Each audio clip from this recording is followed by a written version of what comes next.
Então, pessoal, por meio desse vídeo a gente vai fazer uma análise do balanço patrimonial e da DRE da empresa Magazine Luiza. A gente, juntamente com a minha dupla, o Eric, a gente vai trazer um pouco de uma visão geral do desempenho dessa empresa nos últimos tempos. Bem, a Magazine Luiza é uma empresa que está há bastante tempo no mercado, no setor varejista. Então, é uma empresa que conseguiu se desenvolver muito bem durante esses tempos. E a gente vai falar um pouco de como está a situação dela em relação ao balanço patrimonial, a DRE, e como ela está se comportando e como ela se comportou nesses últimos tempos. Bem, a gente pode notar aqui no balanço patrimonial dela, da Magazine Luiza, no período de 2023, um resultado positivo, né? Ela teve um resultado positivo. Ela fechou ali com os ativos circulantes de 20 milhões 221 mil, ativos não circulantes de 17 milhões 233 mil 904, e o total de ativos foi com 37 milhões 455 mil e ponto 067.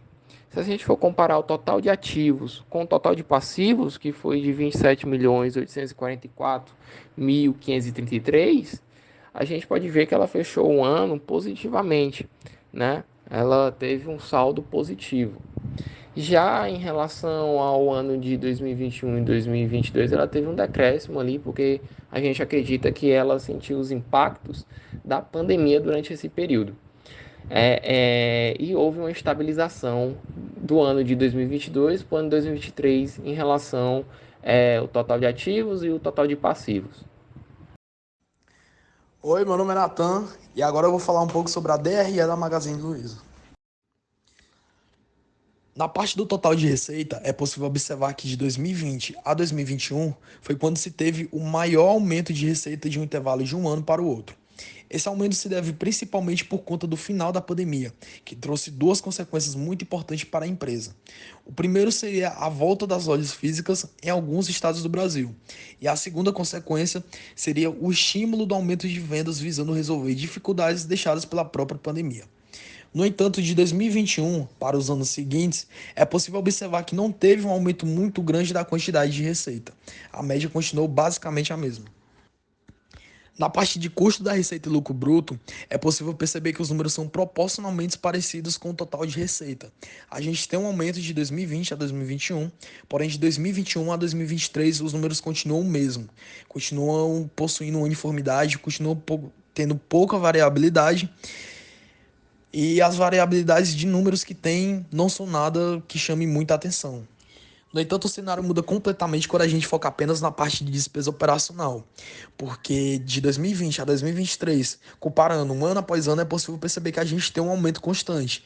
Não é questão de altos e baixos, é questão de que despesa operacional não para de crescer nessa empresa. Então isso é um problema muito grande, porque as despesas aumentam, mas a receita possui uma uniformidade, possui seus altos e baixos, porém nada muito grande.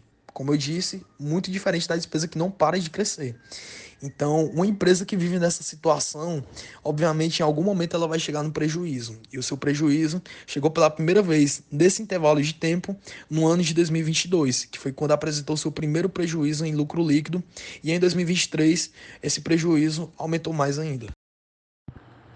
Bem, então fechando a nossa análise, a gente viu que a empresa Magazine Luiza ela soube contornar muito bem o período pandêmico.